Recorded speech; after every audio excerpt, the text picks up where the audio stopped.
मारने आवे, इससे तो अच्छा है कि मैं पहले ही प्राण त्याग दूं। कैसे प्राण त्याग दूं? तो इसके लिए त्रिजटासन बोली कर जोरी, त्रिजटासन बोली कर जोरी। मातु विपत्ति संगिनी तै मोरी, मातु विपत्ति संगिनी तै मोरी। तजऊं देह कर बेग उपाई, तजऊं देह करू बेग उपाई। क्योंकि दुसह बिरह अब नहीं सही जाई, दुसह बिरह अब नहीं सही जाए। दुसह बिरह अब नहीं सही जाई, दुसह बिरह अब नहीं सही जाए। हाथ जोड़कर श्री किशोरी जी त्रिजटा से बोली, श्री हरे बोली, हाथ जोड़कर त्रिजटासन बोली कर जोरी, हाथ जोड़ करके बोली, माता मात विपत्ति संगिनी तय मोरी, हे माता तुम मेरी विपत्ति की संगिनी हो। विपत्ति में हमारे पास बैठने को जो राजी हो जाए, हमें थोड़ा धीरज बंधाने को राजी हो जाए, सांत्वना देने को, लिखा है कि वो अपना सगा, अपना बंधु बांधव है कोई। उत्सवे व्यसने चैव दुर्भिक्षे राष्ट्र विप्लवे राजद्वारे श्मशाने च यस्तिष्ठति स बांधव। उत्सव में जो साथ दे और जो विषाद विपत्ति में साथ दे, दुर्भिक्ष में जो साथ दे, राष्ट्र विप्लव में जो साथ दे, वो अपना बंधु है, अपना सहयोगी है, अपना हितैषी है। तो माता तुम मेरे साथ बैठ करके मुझे धीरज बंधाती रहती हो समय समय पर, तो तू मेरी विपत्ति की संगिनी होने के नाते मैं तुमसे थोड़ी मदद चाहती हूं। क्या? बोले कि मैं जल्दी शरीर त्याग कर सकूं, इसके लिए उपाय कर दे तू। तजऊं दे कर बेग उपाय, बेग मैंने शीघ्र ही उपाय ऐसा कर दे जिससे मैं शरीर को त्याग दूं। रावण की तलवार मेरे कंठ पर आवे इसके पहले मैं शरीर त्याग दूं। इसके लिए मुझे क्या करना है? त्रिजटा जी पूछ रही मुझे क्या करना है? बोले कि आनी काठ, थोड़ी लकड़ी जुटा दो। लकड़ी का क्या होगा? बोले आनी काठ रचुचिता बनाई, आनी काठ रचुचिता बनाई। आनी काठ रचुचिता बनाई, आनी काठ रचुचिता बनाई। माथु अनल पुनि देहु लगाई, माथु अनल पुनि देहु लगाई। सत्य करहि मम प्रीति सयानी, सत्य करहु मम प्रीति सयानी। सुनय को श्रवण सूल सम बानी, सुनय को श्रवण सूल सम बानी। माँ थोड़ी लकड़ी जुटा दे, उसको रच करके चिता का आकार दे दे और उसमें आग लगा दे, जिससे कि मैं उस प्रज्वलित चिता में प्रवेश करके अपने शरीर का परित्याग कर दूं। त्रिजटा ने कहा कि रामचरण में मेरी रति होने के नाते और विवेक में निपुण होने के नाते ऐसा गलत काम मैं करने को तैयार नहीं हो सकती। चिता में मुर्दे जलाए जाते हैं, जिंदे को चिता में जलाने वाली बात मैं निमित्त मैं बनूं, ये मुझे पसंद नहीं है। हाँ, जीवित नारी भी जलती है चिता में, लेकिन कब? जब पति दिवंगत हो जाता है, उसके शव को विधिवत चिता पर पधरा करके और दैहिक संस्कार करने की बात जब आती है, तो वह सुहागिन, उसकी पत्नी, अपने पति के साथ चिता में प्रवेश करके जल जाती है। लेकिन उसमें भी अधिकतर विधि यह है कि वह आग न मांगे कहीं से, वह आग अपने सतीत्व के तेज से प्रकट करे। सती जी ने भी शरीर का त्याग किया है अपने पति के रहते रहते।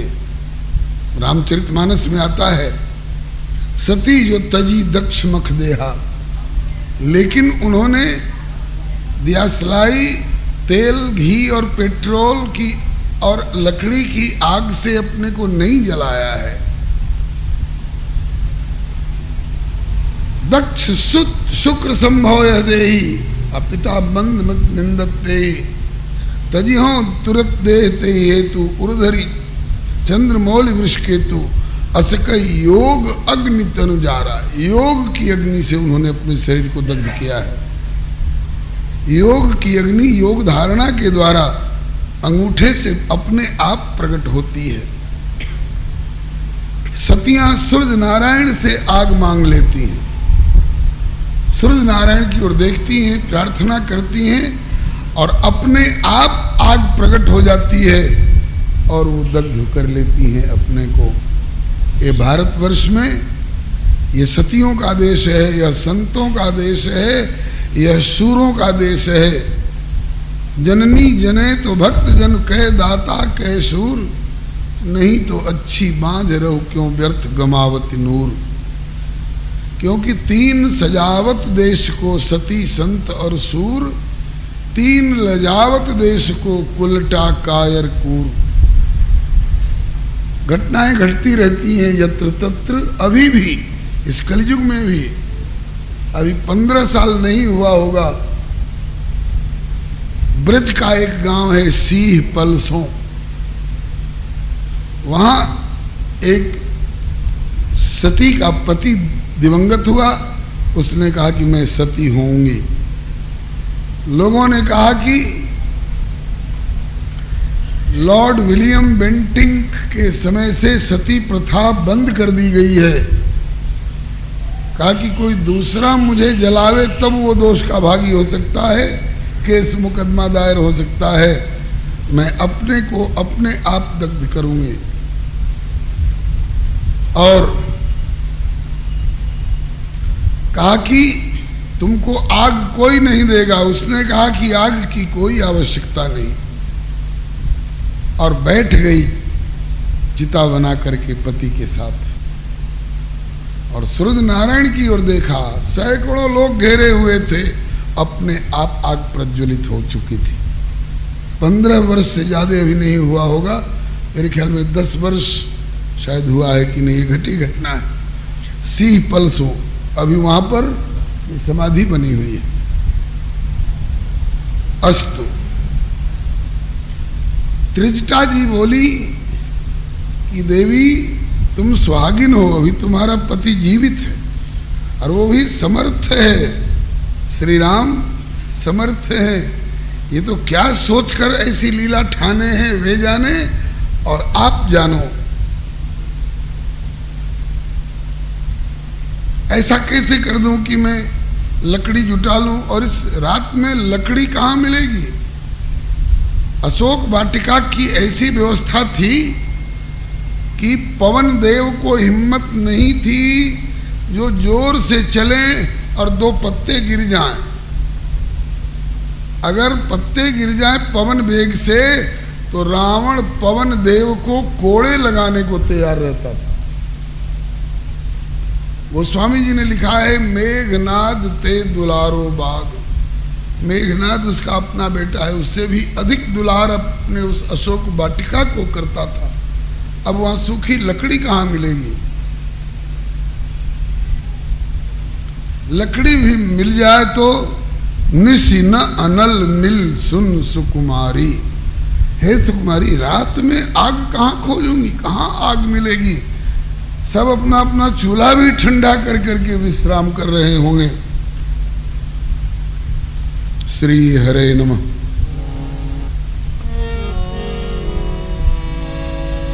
तुम क्यों मरना चाहती हो? सीते क्यों प्राण त्यागना चाहती हो? कहा कि सत्य करहि मम प्रीत सयानी, प्रभु के प्रति मेरी प्रीति सच्ची साबित हो कि प्रभु के अतिरिक्त और किसी को न चाहूं, भले मेरा प्राणांत हो जाए। इस मेरी टेक को सत्य करने के लिए, सत्य करे मम प्रीत सयानी, इसके लिए मैं तुमसे सहयोग मांग रही हूं। सुने को श्रवण सूल संबानी, जैसे कान में सूल कोई भाला बरछी चुभा रहा हो, ऐसी इसकी अभद्र अशैली बातें मेरे कान में लग रही हैं। उसके हाथ से मरने से तो अच्छा है कि मैं स्वयं अपना प्राण त्याग दूं।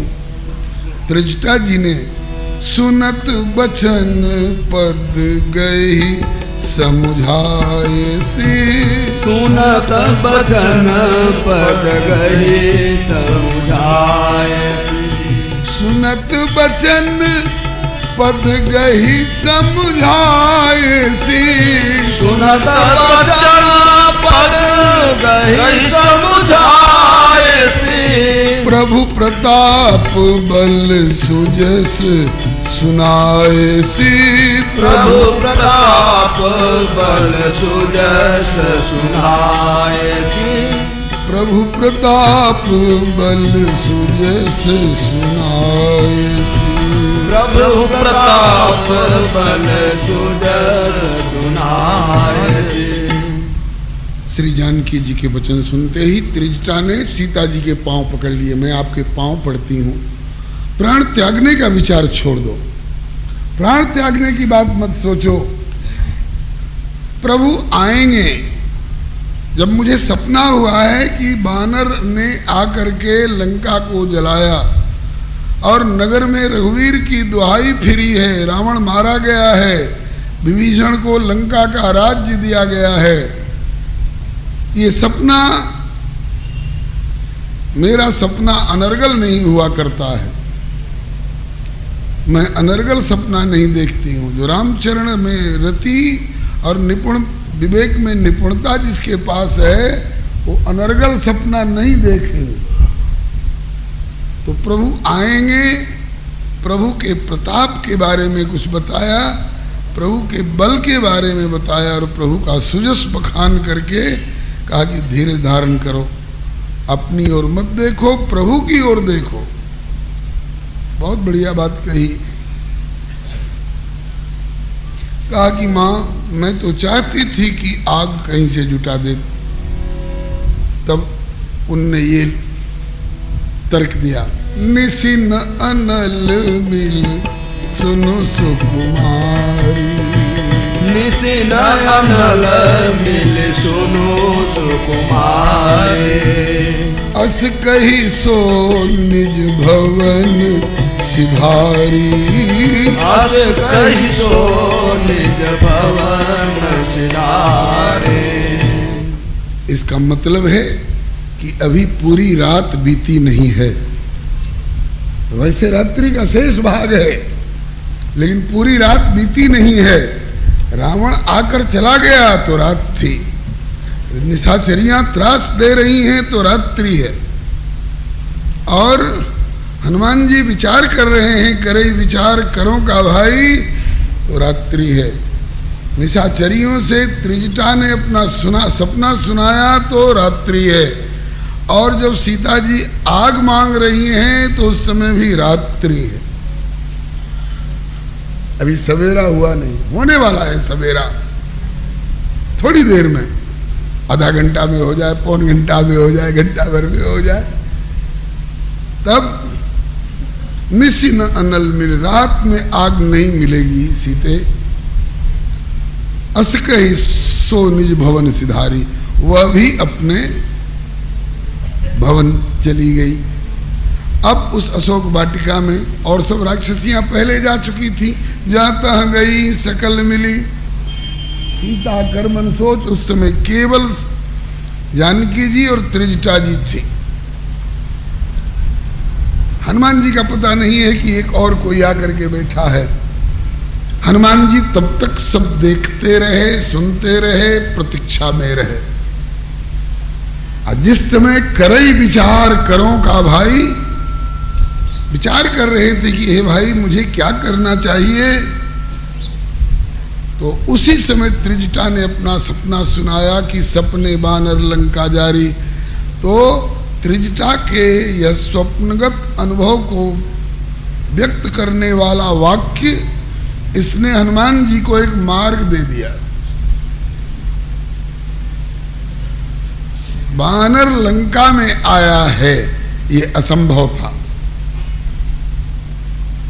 समुद्र के बीच में है लंका, उसका नजदीकी भूभाग 100 योजन, जो नांगई 7 योजन सागर, तो 100 योजन तक छलांग मार करके चाहे तैर करके कोई बंदर कैसे आ सकता था। और ये कह रही है कि मैंने सपना देखा कि लंका में बानर आया। तो जब बानर आया तो इसका मतलब कि कह रही है कि यह सपना में कहूं पुकारी हुई है सत्य गए दिनचारी। ये सपना सत्य होकर के रहेगा, 4 दिन के भीतर ही बहुत सारे कांड हो जाएंगे। तो हनुमान जी ने सोचा कि बानर तो आ गया है, इतनी बात तो सत्य हो ही गई।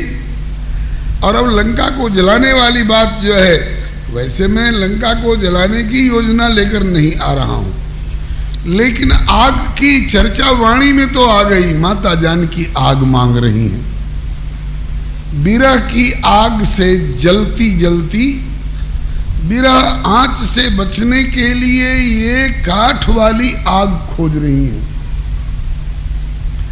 अब ये जवाब देकर चली गई। श्री हरे नमः। रावण पर नाराज हुए हनुमान जी, उसकी अभद्र अशैली बातों को सुन करके। सीता जी पर प्रसन्न हुए, इनके पातिव्रत्य की टेक वो देख करके कि किसी भी भय अथवा प्रलोभन से श्री राम प्रभु के अतिरिक्त और किसी की ओर देखना भी, सोचना भी इनको पसंद नहीं है। वो तरसता रह गया कि एक बार बिलोकुमम ओरा, एक बार मेरी ओर देखो सीते, एक बार मेरी ओर देखो। और सीता जी को स्वेच्छा से राम के अतिरिक्त और किसी की ओर देखना भी पसंद नहीं है। इस सीता जी के पातिव्रत्य धर्म के आचरण से श्री हनुमान जी को प्रसन्नता हुई और इस बात से संतोष हुआ कि चलो ऐसे अथाह में त्रिजटा सरीखी रामचरण रति और निपुण विवेक, एक का सहारा तो मिला है मां जानकी को। और जब वो चली गई यह बता करके कि बानर सपने में आया और लंका को जलाया, तो बानर तो आ गया है, अब लंका को जलाने वाली बात, वाणी में तो आग आ गई सीता जी के। अब जब त्रिजटा चली गई, उसके बाद अब सीता जी ने आग मांगना शुरू किया। किसके किससे किससे किससे? कह सीता विधि भा प्रतिकूला, कह सीता विधि भा प्रतिकूला, मिलई न पावक मिटे न सूला। मिलई न पावक मिटई न सूला। सीता जी कह रही हैं, अपने मन से कह रही हैं, विधाता मेरे प्रतिकूल हो गया है। कह सीता विधवा प्रतिकूला, मिले न पावक, आग नहीं मिल रही है, मिटे न सूला। वो तो यूं जवाब दे के चली गई, अब किससे आग मांगू। इतने में आकाश पर दृष्टि गई। हाँ, ये तारे दिखाई पड़ते हैं। तारे हैं कि अंगारे हैं? अंगारे बिखरे हुए हैं। हे तारे रूप अंगारे, तुम में से एक भी नीचे टपक जाओ तो तुम्हारे सहारे मैं जल जाऊं। श्री हरे नमः। देखिए प्रगट गगने अंगारा, अवनि न आवत एकौ तारा। जब तारा ने सहयोग नहीं किया तारों ने, तब पावक में शशि स्रवत न आगी। अब चंद्रमा को कहती हैं कि हे चंद्रमा, तू ही मेरी मदद कर, तू थोड़ी आग बरसा दे।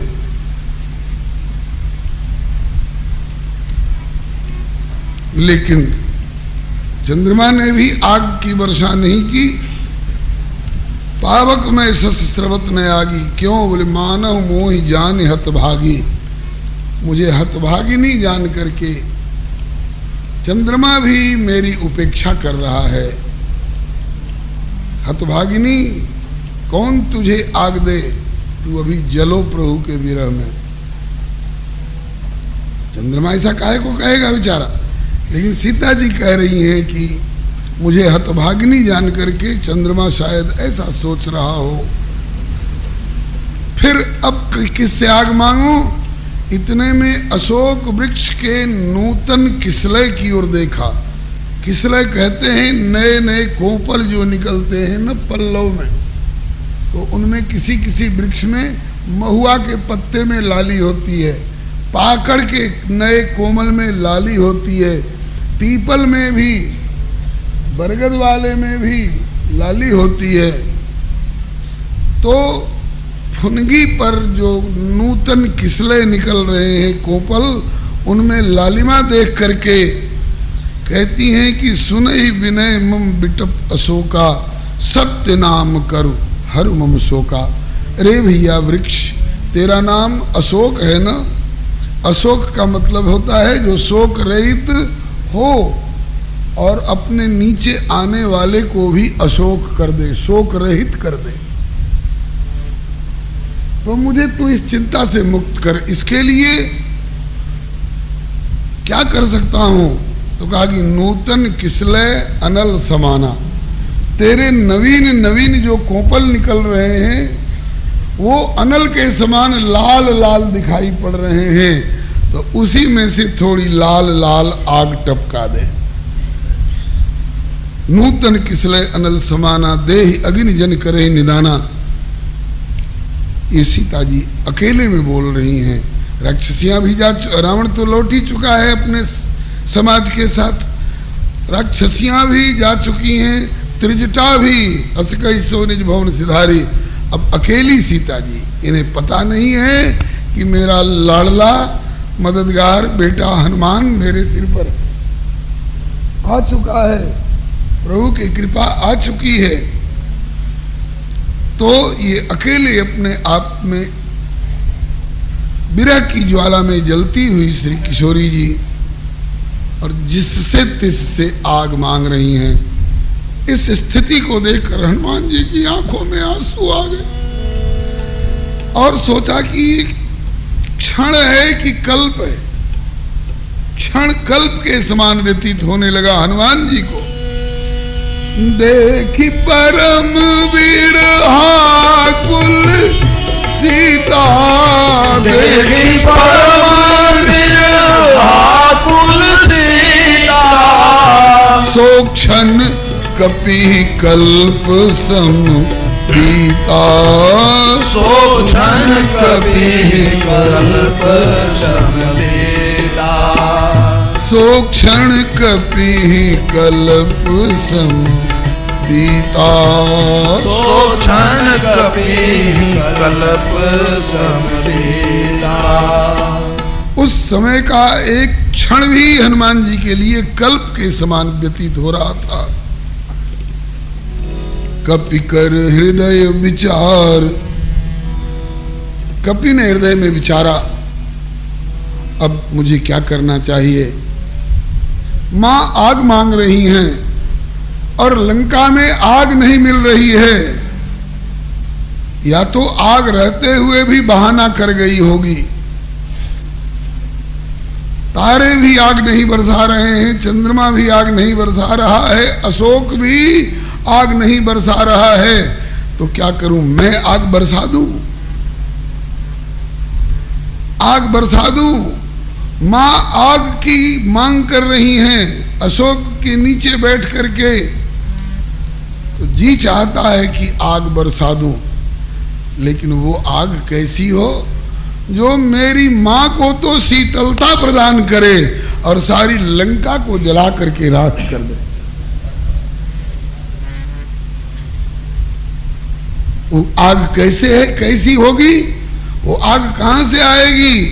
कहा कि माता जानकी के भीतर जो शोक रूपी आग है, विरह की ज्वाला से उत्पन्न शोक रूपी आग जो है, उस शोक रूपी आग को मां के हृदय के भीतर से निकाल दूंगा और सारी लंका में बिखेर दूंगा। इस पर एक बहुत प्यारा श्लोक है, उल्लंघ्य सिंधो सलिलम सलीलम। सिंधो सलिलम माने समुद्र के जल को उल्लंघ लांघ करके, और कैसे, बोले सलीलम, लीला में ही, खेल खेल में। उल्लंघ सिंधो सलिलम सलीलम। और यह शोक वहनिम जनकात्मजाया, जनकात्मजा के शोक रूपी अग्नि को लिया हनुमान जी ने, और तेनैव आदाय, जानकी से लेकर के, और तेनैव उसी आग के द्वारा ददाह लंकाम, लंका को दग्ध कर दिया। आदाय तेनैव ददाह लंकाम नतोस्मितम प्रांजलिरांजनेयम, में अंजलिबद्ध होकर उस अंजनी नंदन हनुमान की वंदना करता हूं, जिसने ऐसे शोकाकुल समय में मां जानकी की मदद करी। कपि कर हृदय विचार, हृदय में विचार करके, मौका है यही। और दीन मुद्रिका डारी, तब ऊपर से मुद्रिका डाल दी, मुद्रिका अंगूठी जिसमें मणि जटित है और जिसमें प्रभु का नाम अंकित है। जो ऊपर से मणिजटित मुद्री गिरी तो चमकी, चंद्रमा की चांदनी भी थी, मुद्री गिरी तो चमकी। श्री किशोरी जी को हुआ, ओहो, लगता है कि मेरे इस अशोक भाई ने मेरी सुनवाई कर ली और एक अंगारा टपका दिया।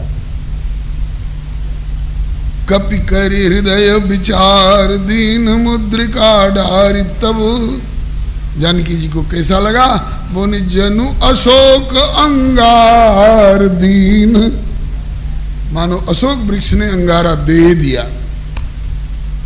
जनु अशोक अंगार दीन हरस उठ कर गए, उठ करके श्री किशोरी जी ने उस धरती पर आई हुई अंगूठी को उठा लिया और देखने लग गई। यह मुद्रिका तो मेरे प्रभु के कर कमल में विराजती,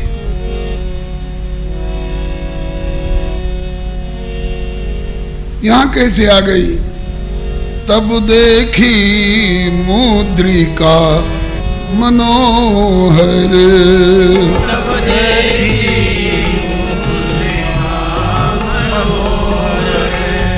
तब देखी मुद्रिका मनोहर, तब देखी मुद्रिका मनोहर। राम नाम अंकित अति सुंदर, राम नाम अंकित अति सुंदर, राम नाम अंकित अति सुंदर, राम नाम अंकित अति सुंदर। तब देखी मुद्रिका मनोहर, मन को हरण करने वाली अत्यंत सुंदर मुद्रिका को देखा। कैसी है मुद्रिका? बोले राम नाम अंकित, प्रभु के नाम से अंकित है, अति सुंदर है। चकित चितव, चकित होकर उसको देख रही, हृदय अकुलानी, हर्ष विषाद हृदय अकुलानी। चकित होकर के मुद्री को चिता रही हैं, देख रही हैं, पहचान गई कि प्रभु की मुद्री है। अब हर्ष और विषाद दोनों भाव एक साथ हृदय में आ रहे हैं। हर्ष इस बात का लगता है प्रभु ने मुद्रिका देकर किसी को भेजा है मेरे सहयोग में। और मुद्रिका क्या दी? मुद्रिका हाथ में रहती है ना, तो मुद्रिका के बहाने अपना हाथ भेजा है किसी से, घबरा मत, अब मेरा हाथ तेरे मस्तक तक पहुंच गया।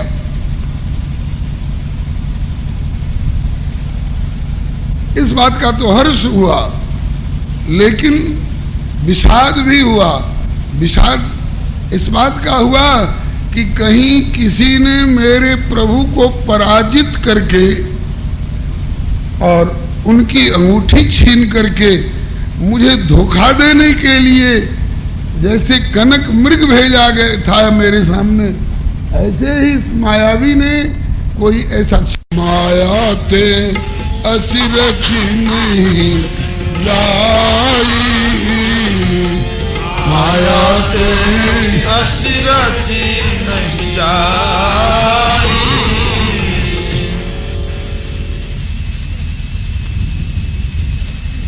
अनेक तरह के विचार मन में आ रहे हैं। पहला तो ये कि प्रभु को जीत करके, प्रभु को पराभूत करके कोई अंगूठी तो नहीं छीन लाया। इसका उत्तर मन में ये मिलता है समाधान कि जीत को सके अजय रघुराई। रघुराई अजय हैं, उन्हें कोई जीत नहीं सकता है। एक व्यक्ति दो व्यक्ति की कौन कहे? सकल सुरासुर, विश्व भर में जितने सुर हैं और जितने असुर हैं, ये सकल सुरासुर जुरही जुझारा। जुझारू माने मरू या मारू का संकल्प लेकर के ऐसे को जुझारू कहते हैं, जूझ जाने वाला।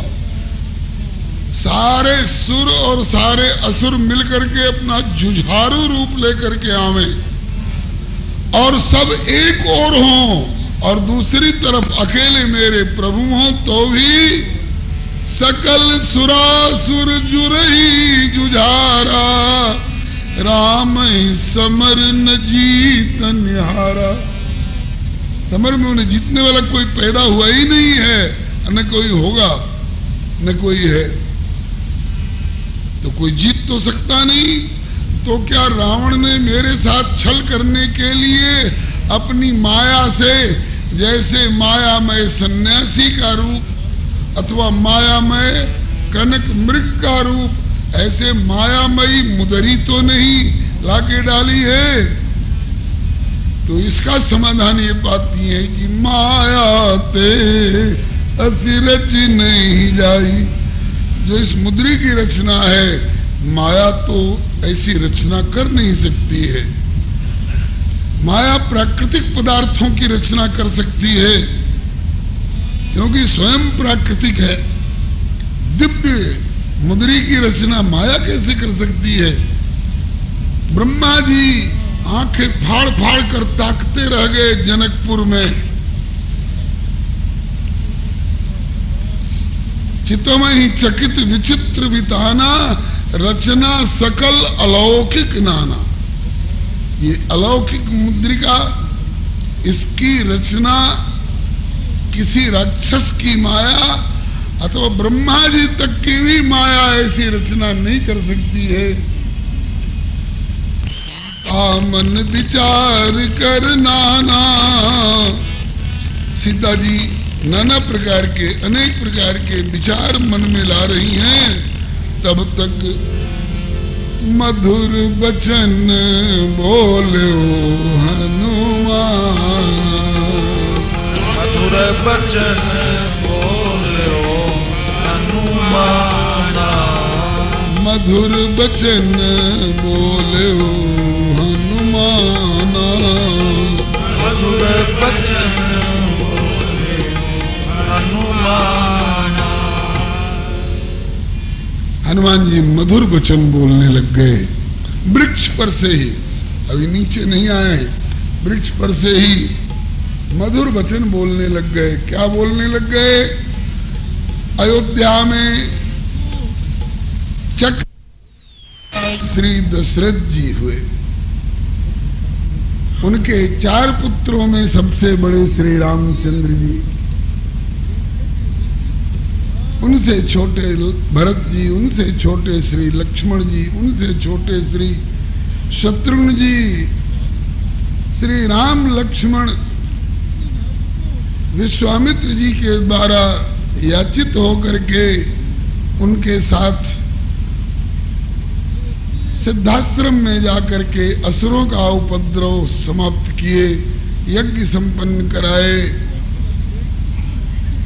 मार्ग में अहल्या उद्धार करते हुए और मिथिलापुरी गए, वहां शंकर जी के धनुष को तोड़ करके और श्री जानकी जी के साथ विवाह कराए अपना। चारों भाइयों का विवाह वहीं पर हुआ। विवाह के बाद अयोध्या आए। अयोध्या में 12 वर्ष रहने के बाद राम राज्याभिषेक के समय में कैकेयी के वरदान का बहाना बना करके और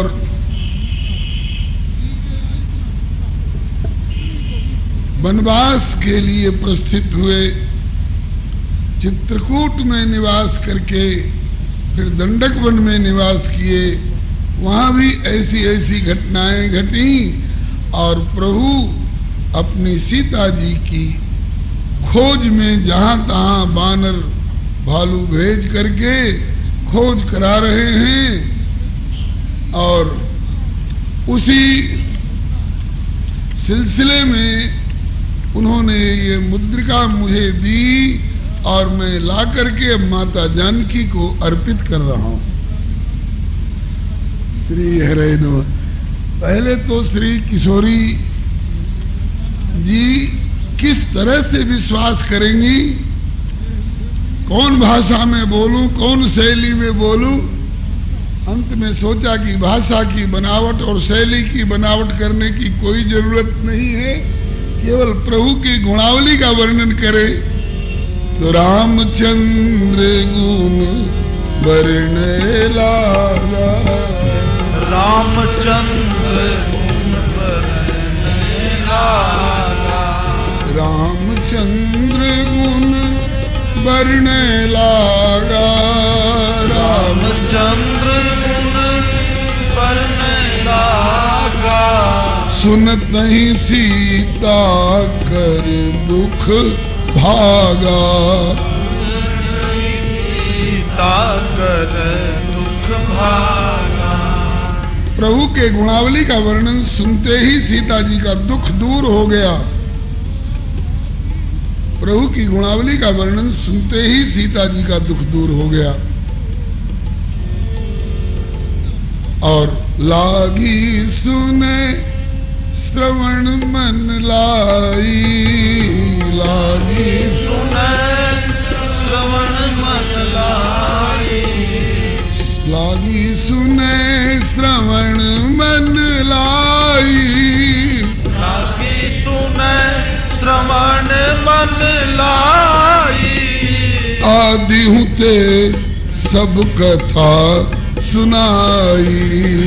आदि हुते सब कथा सुनाई। आदि हुते सब कथा सुनाई। आदि हुते सब कथा सुनाई। लागी सुने श्रवण मन लाई। श्रवण लगा करके और मन लगा करके सुनने लग गई। आवाज ऊपर से आ रही है, अंदाज तो मिल ही गया।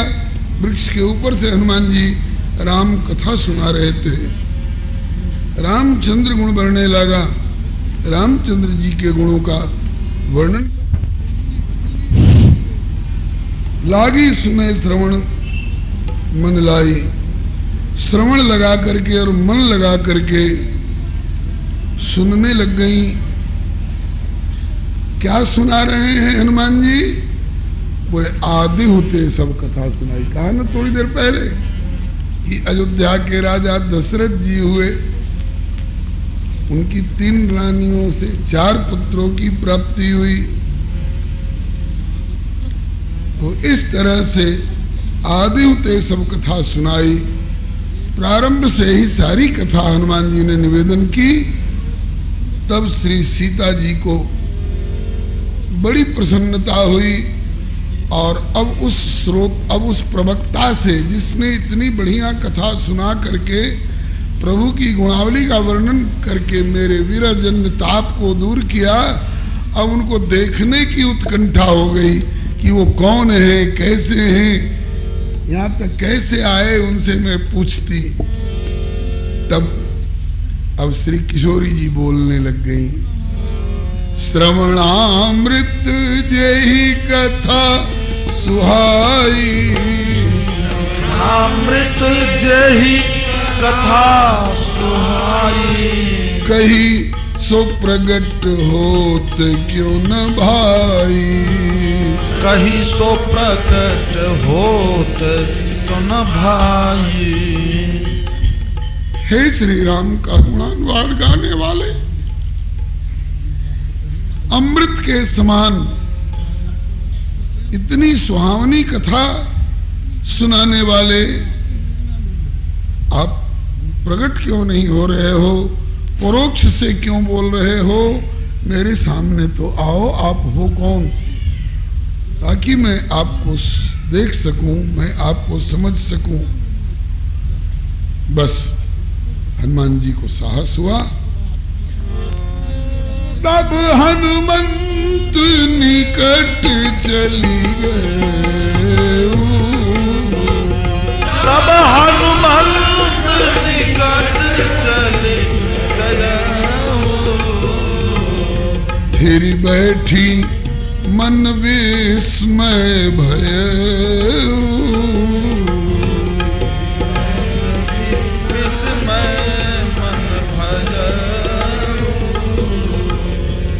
तब हनुमान जी झट डाली पर से उछल करके नीचे आए और माता जानकी के सामने हाथ जोड़ करके चरणों में प्रणाम किया। वानर रूप देख करके और चट सीता जी फिर बैठी, घूम करके मुंह फेर करके बैठ गई और मन में बड़ा विस्मय हुआ, आश्चर्य हुआ। अजी क्या हो रहा है मेरे सामने, कैसी घटना घट रही है? तब श्री हनुमान जी ने शपथ खा करके राम दूत में मात जानकी। राम दूत राम दूत में मात जानकी।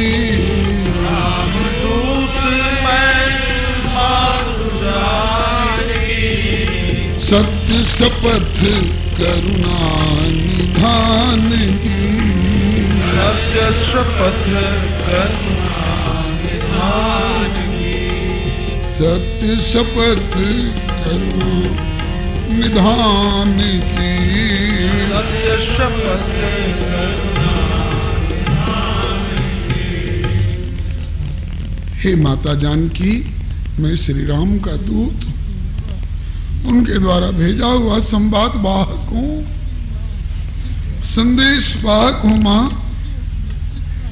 माँ का करके संबोधन किया है, माता जानकी मैं श्री राम का दूत हूं। झूठ तो नहीं बोल रहे हो? का सत्य शपथ करुणा निधान की, करुणा निधान की शपथ खा करके सत्य कह रहा हूं, मैं श्री राम का दूत हूं। और यह मुद्रिका मातु में आनी, हे माता ये अंगूठी मैं लाया हूं। कैसे लाए? बोले दीन राम, राम जी की दी हुई मुद्रिका उन्होंने अपनी इच्छा से अपनी उंगली में से निकाल कर मुझे दी थी। किस लिए? बोले दीन राम तुम कहो सहदानी। सहदानी कहते हैं पहचान के लिए, अभिज्ञान के लिए, जिसमें जानकी को विश्वास हो जाए कि ये और कहीं से नहीं आया है, किसी और का भेजा हुआ नहीं आया है, या कोई छल करने वाला नहीं है, प्रभु ने भेजा है और अपना विश्वास भाजन समझ करके भेजा है, ये विश्वास करने योग्य है। आपको जो संदेह हो रहा है कि माया ते अस रच नहीं जाई, सचमुच में माया ऐसी अंगूठी की रचना नहीं कर सकती है। और सचमुच में प्रभु राम को कोई जीत नहीं सकता है, वो अजेय है। मैं लाया हूं इस अंगूठी को, और आपको सहदानी मने पहचान के लिए, विश्वास के लिए प्रभु ने ये पहचान का चिन्ह समझ करके दिया है। संत जन कहते हैं कि अंगूठी पर भी उतना विश्वास करती कि नहीं करती, उससे भी ज्यादा विश्वास की एक बात इनके शब्द में आ गई, सत्य शपथ करुणा निधान की। करुणा निधान नाम जो है ये जानकी जी की तरफ से एकांत में प्रभु को संबोधन किया जाता है। जब अकेले में मिलते हैं ना, तो श्री जानकी जी प्रभु को हे श्री करुणा निधान जो ऐसा कह करके संबोधन करती हैं। यह करुणा निधान प्रभु का नाम एक विशिष्ट अवसर पर एक विशिष्ट व्यक्तित्व के द्वारा जानकी जी को प्राप्त हुआ है। कब? तो फुलवारी में जब पहले पहल श्री सिया जी ने प्रभु का दर्शन पाया, और दर्शन पाने के बाद जब गिरजा मैया से आशीर्वाद लेने गई भवानी भवन बहोरी, बंद चरण बोली कर जोरी, हे माता मेरे मनोरथ को जानती हो। माता के सामने बिटिया अपने मुंह से क्यों कहे कि फलाने को मुझे मेरा पति बना दो, मेरे मन की आप जानती हो, क्योंकि सबके हृदय रूपी प्रदेश में आप निवास करने वाली हो। बसहु सदा उरपुर सब ही के, किन्हु प्रगट न कारण ते। इस कारण में मुंह से उनका नाम नहीं ले पा रही हूं, आप जानती हो। अस कई चरण गहे बेदेही।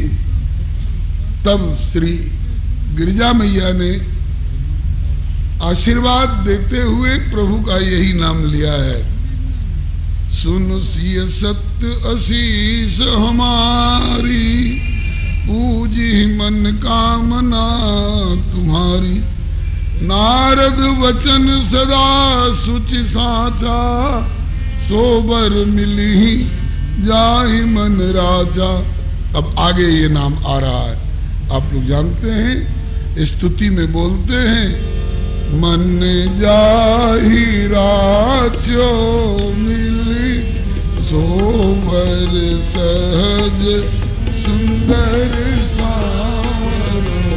मन जाहि राचो मिलहि, सोबर सहज सुंदर सांवरो।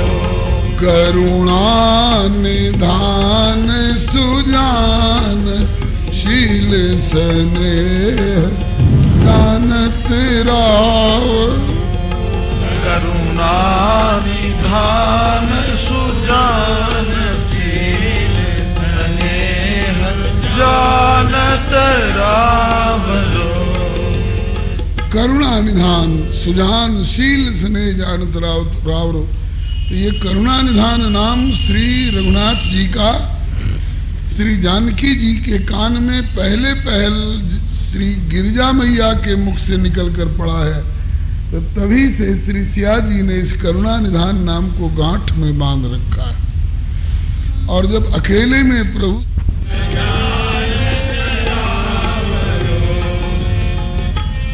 बोलिए भक्तवत्सल भगवान की जय।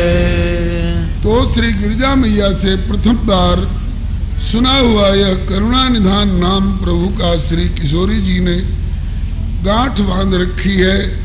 और जब एकांतिक चर्चा में प्रभु को कुछ संबोधन करना होता है तो श्री किशोरी जी इसी नाम से प्रभु को संबोधन करती हैं। हे श्री करुणा निधान जो।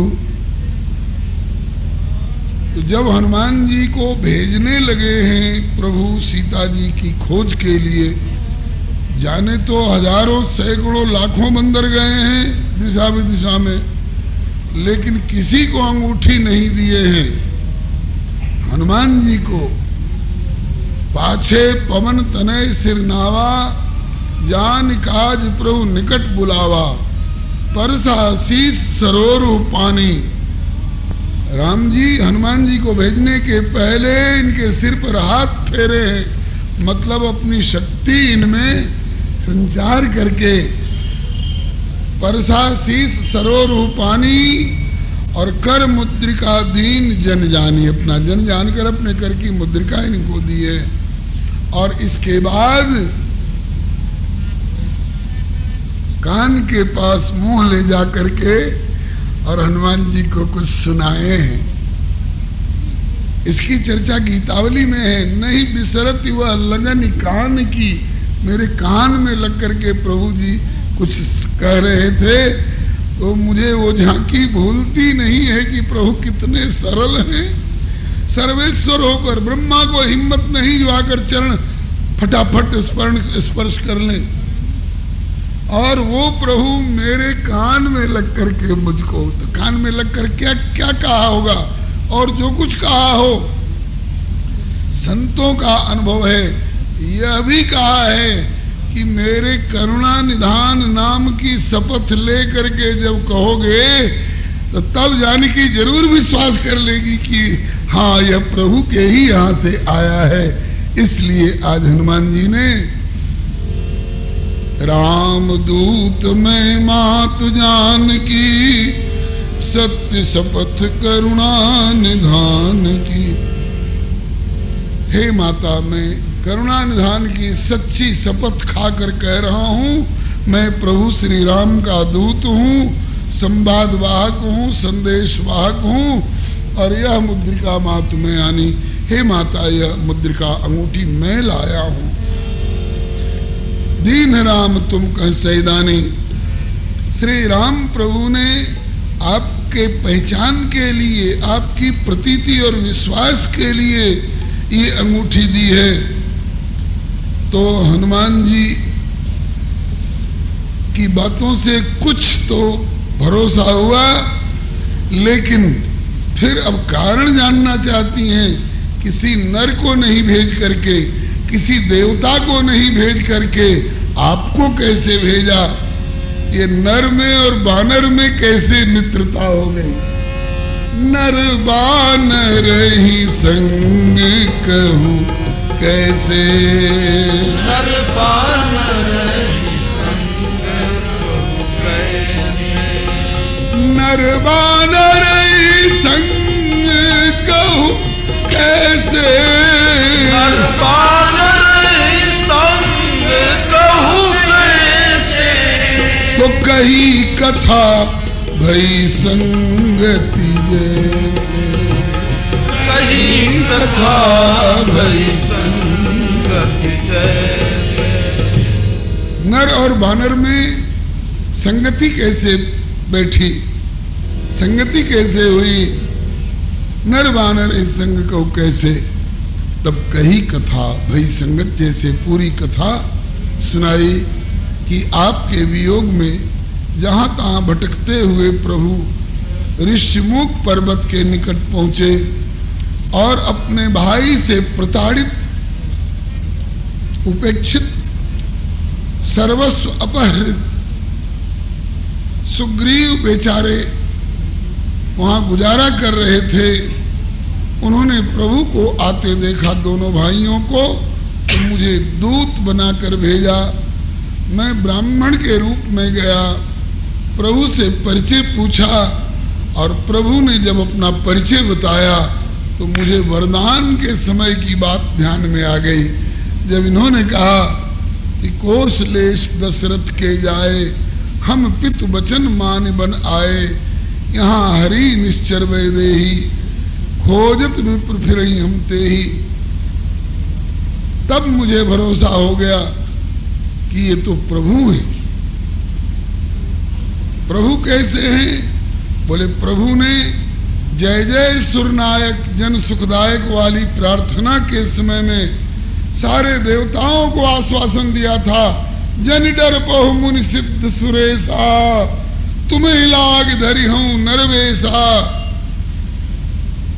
कश्यप अदित महातप कीन्हा, तिनका मैं पूरब वर्दीना, ते दशरथ कौशल्या रूपा, कौशलपुरी प्रगट नर भूपा, तिनके गृह अवतरी हूं जाई, रघुकुल तिलक सुचारी हूं भाई, नारद वचन सत्य सब करी हूं, परम शक्ति समेत अवतरी हूं।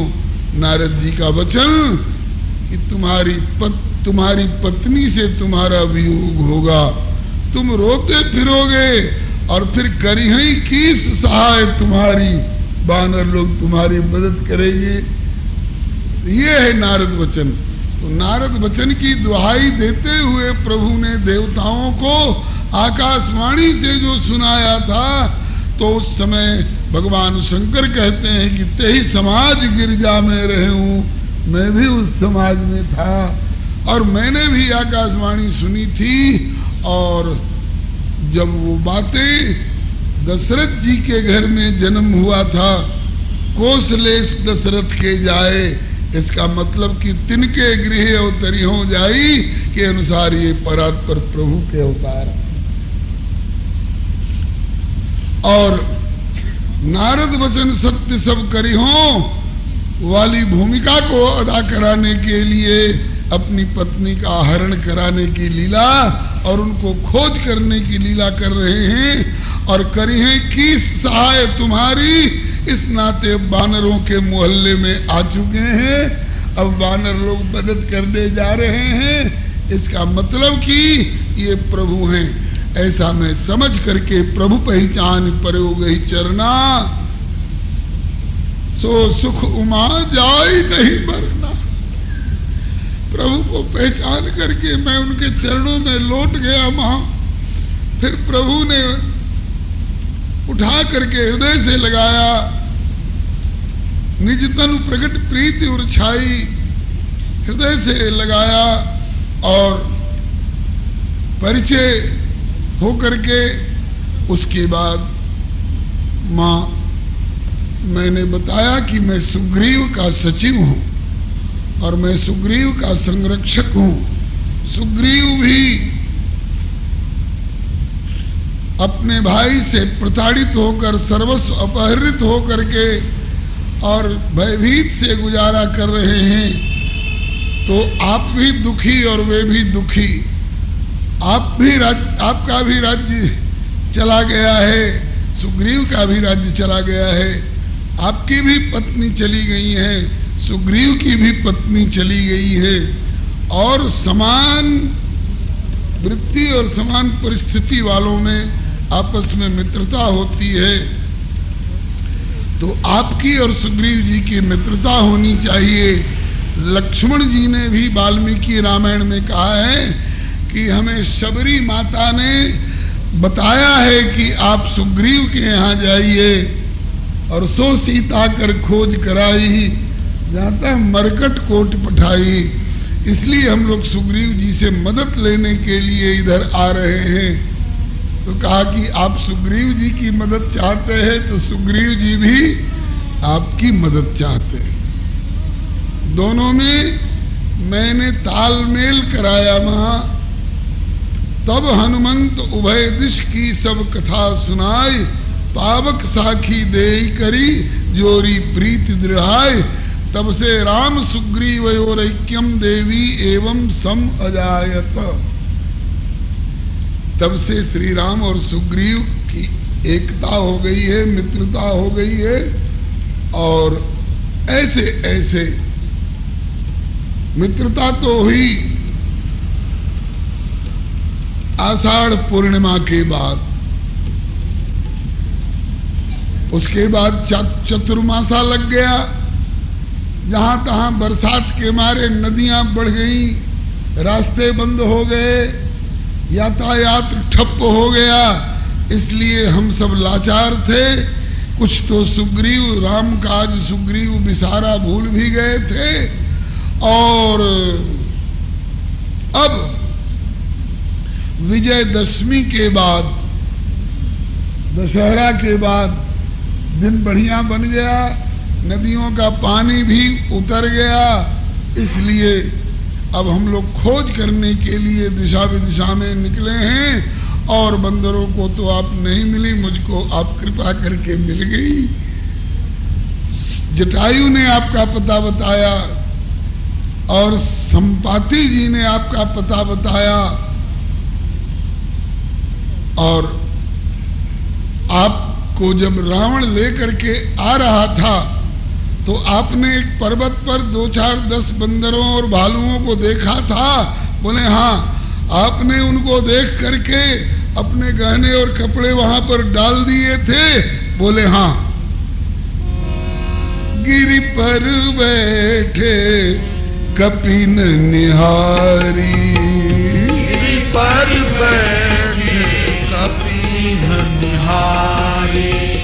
कही हरि नाम दीन पटडारी, कही हरि नाम दीन पटडारी। श्री जानकी जी ने अपने वस्त्र आभूषण पहचान के लिए किसके ऊपर डाले थे? सुग्रीव के ऊपर। बाली के ऊपर तो नहीं डाले थे, नहीं। अगर बाली के ऊपर पड़ गए होते तो बाली अनुग्रहित हो गया होता। इसको पुरस्कार कहते हैं सांप्रदायिक भाषा में। पुरस्कार मने प्रभु से मिलाने में माध्यम बन गए हुए गहने और कपड़े।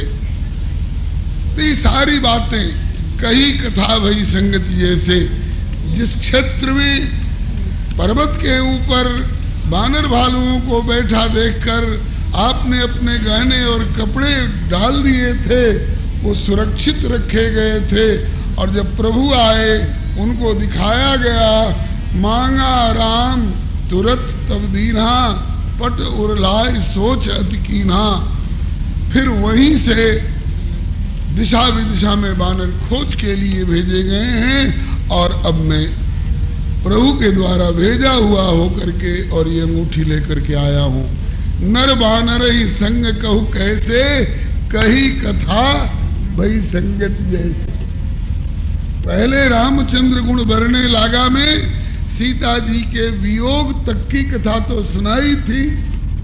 और अब कही कथा भई संगत जैसे, वियोग के बाद राम जी और सुग्रीव जी